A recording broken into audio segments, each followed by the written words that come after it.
Hai, untuk video kali ini durasinya akan sedikit lebih panjang dan mohon maaf kalau suaranya saya kelihatan ngegas karena itu efek saya cepetin videonya supaya jadi lebih singkat. Semoga bermanfaat dan maaf kalau ada salah-salah ya. Happy watching. Hai, assalamualaikum sahabat berkebun. Video kali ini kita akan curhat seputar tanaman, ngobrol-ngobrol dan cerita-cerita aja. Udah lama juga kan nggak update perkembangan tanaman-tanaman hias di halaman.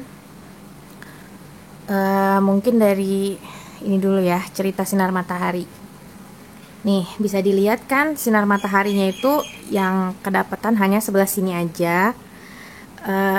Jadi yang sebelah sininya itu nggak kena gitu. Ini lagi berantakan banget karena saya habis jemur pakaian. Tapi nggak apa-apa, kita sambil jalan-jalan aja inspeksi tanaman-tanaman yang ada di halaman. Dan ada beberapa juga yang mau saya kasih unjuk. Oh iya, ini saya mau curhat. Ini kan bagian apa ya? Bagian bawah ini kan saya pakai paving block ya. Nah, ternyata paving block itu kalau keseringan kita siram lama-kelamaan dia itu jadi berlumut dan kelihatannya jadi dekil ya. Nah, kira-kira Bunda di rumah ada yang punya pengalaman nggak gimana caranya supaya lantainya ini nggak gampang lumutan gitu? Kalau dipakein kerikil gitu sama aja nggak sih Bun? Kalau ada yang tahu boleh komen di kolom komentar ya.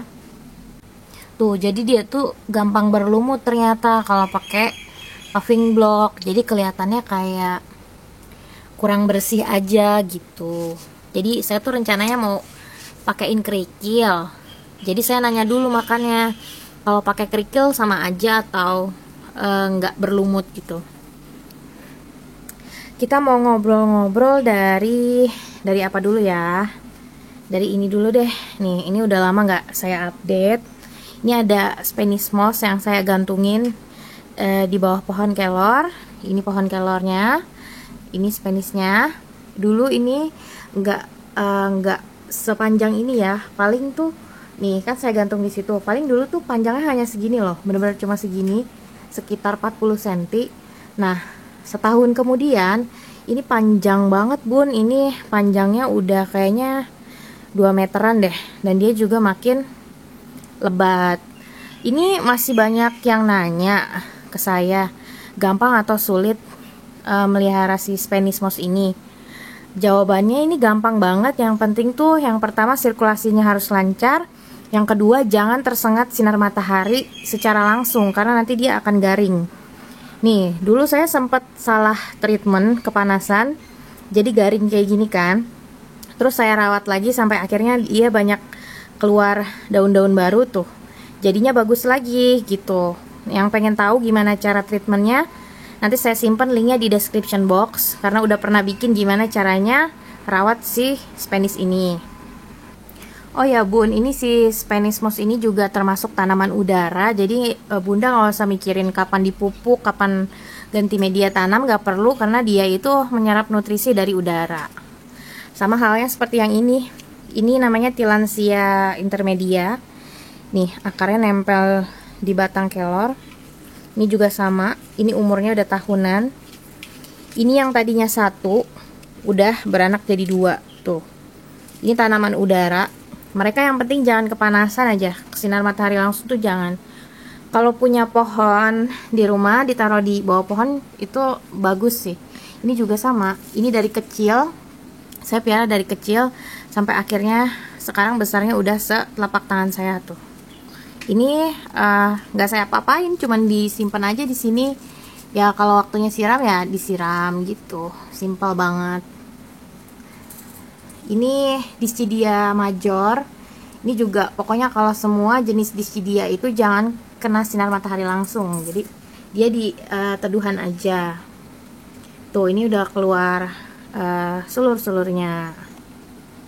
hampir semua tanaman hias yang saya pelihara itu nggak susah perawatannya, karena kalau susah saya nggak suka, karena kan saya harus membagi perhatian ke tanaman edible ya. Jadi kalau tanaman hias sulit dirawat itu kayaknya kurang cocok aja gitu buat saya, Bun. Oke, saya mau cerita tentang ini, Syngonium variegata. Ini cantik banget, termasuk tanaman variegata yang harganya itu masih sangat terjangkau menurut saya, Bun. Nah, jadi ini tuh saya rawat dari daun ukuran masih remaja nih. Ya, daun utamanya. Bukan daun utama, daun waktu pertama kali saya beli. Ini keadaannya seperti ini. Terus saya piara pakai turus kan. Nih, pakai turus sampai turusnya habis. Nih, turusnya habis, saya sambung lagi pakai turus yang lebih tinggi. Tuh.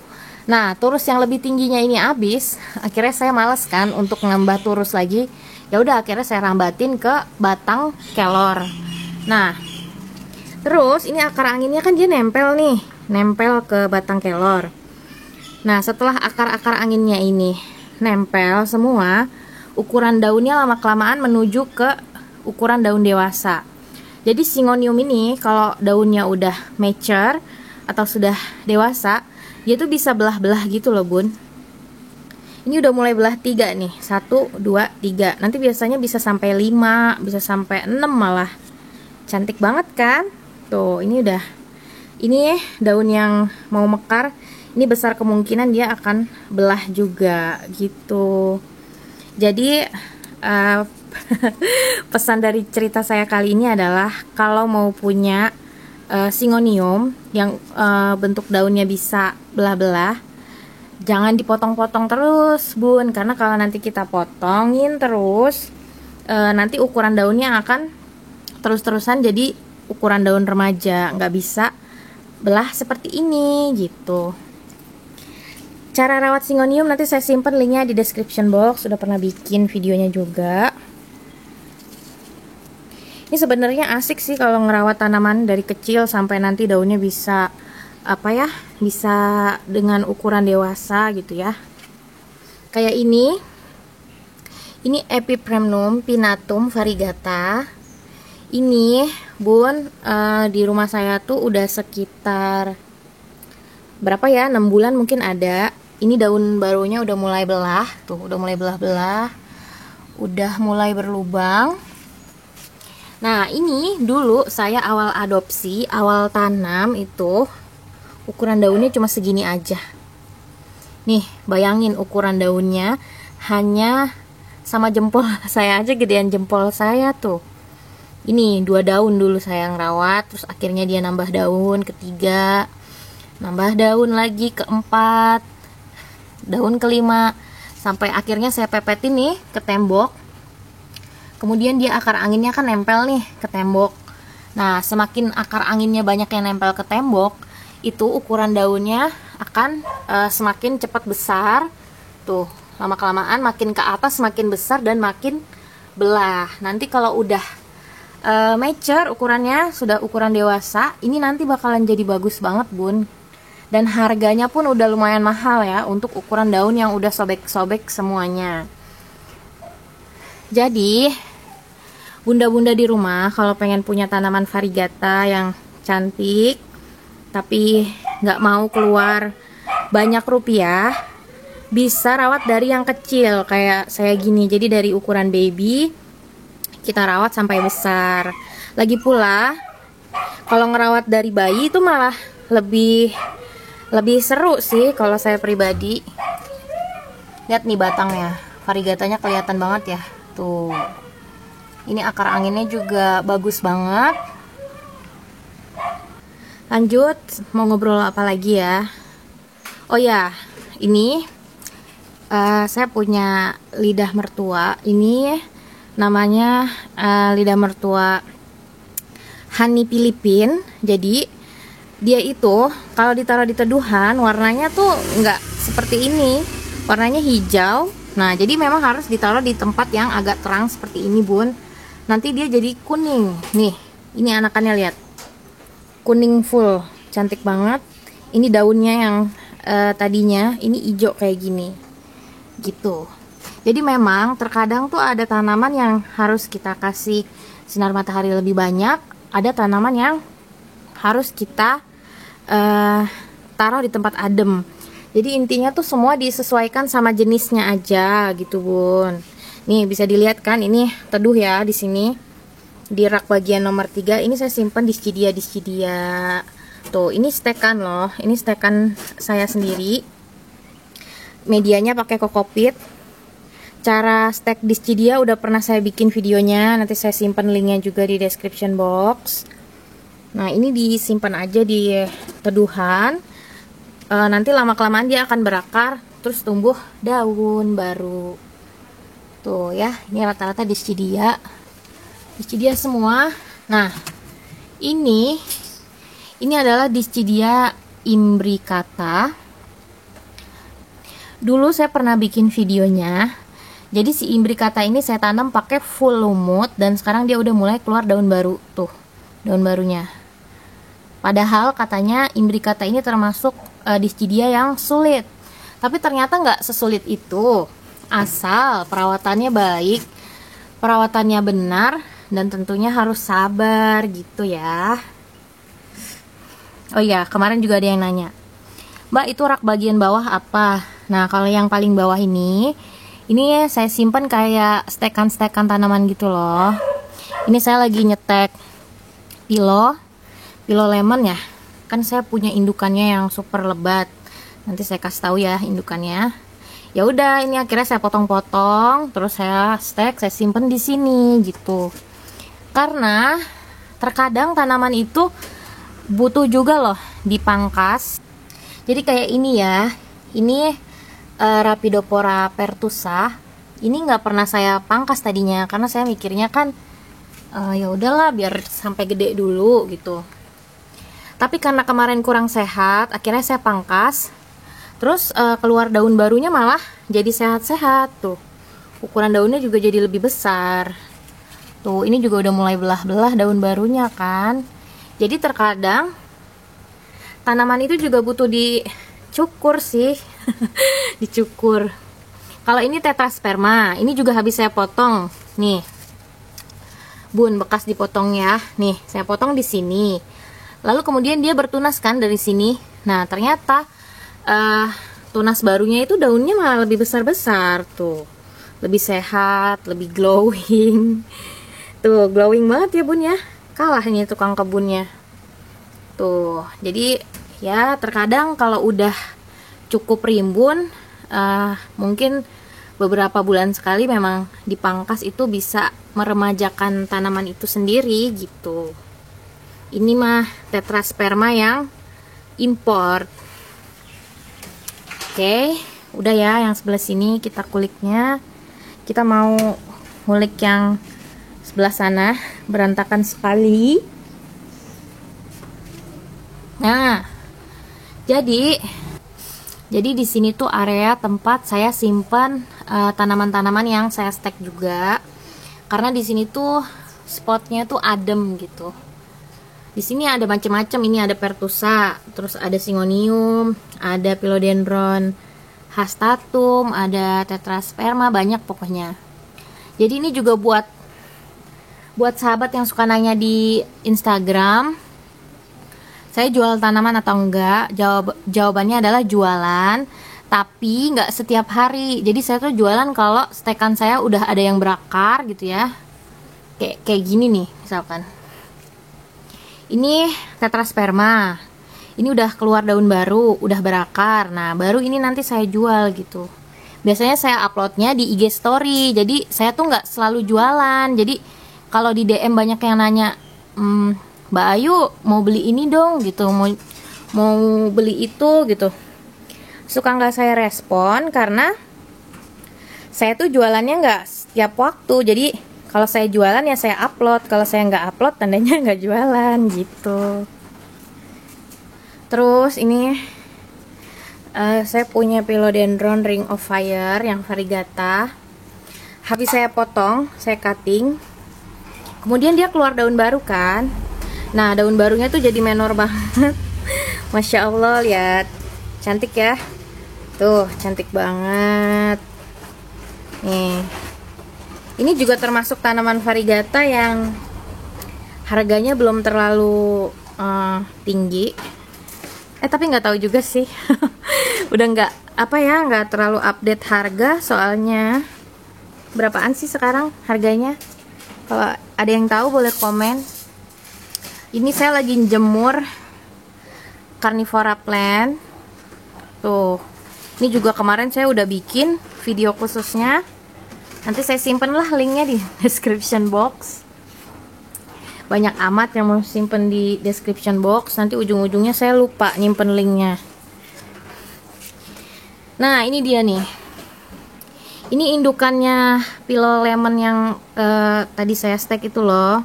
Jadi emang indukannya udah serimbun ini. Jadi saya potong-potong gitu.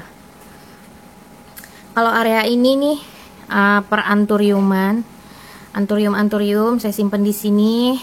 Karena kalau anthurium itu nggak suka kena sinar matahari yang terlalu banyak. Jadi saya simpen di bawah. Karena di sini sinar mataharinya tuh hanya slightly aja gitu, jadi nggak terlalu banyak. Ini dia lagi keluar daun baru tuh, cakep banget ya daun barunya ya. Daun barunya mengkilap gitu, super glowing. Nah, ini pillow kesayangan saya nih. Ini philodendron philodendron banyak sih namanya. Ada yang bilang philodendron crocodile golden, ada yang bilang ring of fire golden, entahlah. Ini udah besar banget nih ya. Tuh, ini saya piara kan dari kecil banget ya. Nah, sekarang udah sebesar ini. Ini tadinya juga sempat saya mau jual, cuma yang nawar terlalu sadis harganya, jadi nggak saya lepas. Karena ini bagus banget kualitasnya, tuh lihat. Ini cantik banget dan nggak pernah saya potong sama sekali dari pertama kali saya rawat. Ini akarnya kalau dibongkar, ini akarnya udah nggak main-main. Di rumah saya pun ini udah lebih dari setahun gitu. Dan setiap 2 minggu sekali itu selalu keluar daun baru. Tuh. Ini juga cantik. Ini ada philodendron burlemak variegata. Tuh, jadi ini tadinya saya itu punya satu aja, ukurannya tuh kurang lebih nggak segini juga sih, seginilah, kecil banget nih. Tuh, dulu awal adopsi sebesar ini, terus beberapa bulan kemudian saya bisa punya 3 pot gitu, karena saya pecah-pecah. Ini yang ini nih juga udah bisa dipecah sih sebenarnya, cuman karena saya masih sayang jadi nggak dulu, nggak apa-apa, biar rimbun dulu. Ini juga termasuk pillow variegata yang harganya belum mahal kalau kata saya. Harganya nggak terlalu lah, masih bisa dijangkau. Ini Scindapsus tuh, ukuran daunnya setelapak tangan saya tuh. Ini dari ibuku di kampung, saya bawa. Tadinya daunnya kayak gini doang nih. Tuh, lihat perbandingannya sama daun barunya. Jauh banget kan? Kok bisa subur-subur gitu? Nanti saya simpen linknya gimana cara mupuknya ya. Ini Syngonium kuning. Kalau kepanasan dia jadi kayak gini nih warnanya, jadi pucat. Jadi kalau Syngonium yellow variegata, sepengalaman saya tuh dia lebih suka tempat yang lebih lebih adem tapi terang gitu. Udah deh, kita tadi udah dari ujung sana sampai ujung sini. Emang itu saya setiap hari kayak gitu, jadi sambil dicek apa yang sekiranya butuh perawatan, apa ada hama atau segala macam. Ini ada yang mati. Ini succulent string of ruby mati. Terus ini ada string of dolphin yang sebagian besar dia kering karena waktu awal-awal itu saya salah treatment, dia kebanyakan air, alhasil busuk terus mengering. Jadi kalau string of dolphin dia tuh ternyata emang nggak perlu terlalu banyak disiram. Siramnya tuh seminggu sekali aja, itu pun nggak terlalu banyak airnya. Nih, ini malah jadi lebih sehat dan rimbun tanpa harus dikasih banyak air gitu. Ini stekan Dischidia ovata yang berhasil tumbuh. Tuh lihat, sudah mulai keluar tunas. Nih, ini Dischidia semua di sini sehat-sehat. Di sini spotnya cocok karena nggak terlalu banyak sinar matahari yang masuk. Tuh lihat, sepanjang ini. Tuh, padahal dulunya nggak serimbun ini ya, hanya beberapa helai aja. Ini juga. Nih, yang ini malah panjang banget nih, sampai udah mau ke lantai. Gitu. Udah deh, paling gitu aja ngobrol-ngobrol kali ini. Nggak tahu videonya bermanfaat atau enggak. Ya, sekedar sharing aja. Siapa tahu bunda-bunda di rumah ada yang mau berkebun tapi niatnya belum terkumpul gitu kan. Siapa tahu dengan ngelihat video ini jadi termotivasi kembali untuk bertanam di rumah. Mau tanaman edible, tanaman hias, sama aja. Yang penting semuanya harus dirawat dengan baik gitu. Tuh, saya kemarin habis nanam tanduk rusa lagi, baru saya pindahin. Nih tanduk rusa saya ya bun, ada beberapa macam memang karena saya suka, karena dirawatnya gampang banget. Yang paling atas itu juga baru saya tanam, makanya. Nah, kalau yang ini Platyserum wilinski. Ini udah lama, usianya udah 3 tahun sampai dia bisa sebesar dan sesubur ini. Ini tuh cukup ditempelin aja bun, jadi nggak perlu dipupuk juga sih kalau tanduk rusa. Jadi gampang banget perawatannya. Oh ya, tadi belum ngobrol kesini ya. Ini sirih gading jumbo. Ini bagus banget. Mirip Monstera marmorata. Enggak ya, beda ya. Cuman ini ya mirip-mirip lah bun. Jadi kalau belum mampu beli Monstera variegata kuning, bisa tanam ini aja, sirih gading jumbo. Udah deh, mungkin ngobrol-ngobrolnya sekian dulu. Semoga video kali ini bermanfaat. Happy gardening. Wassalamualaikum.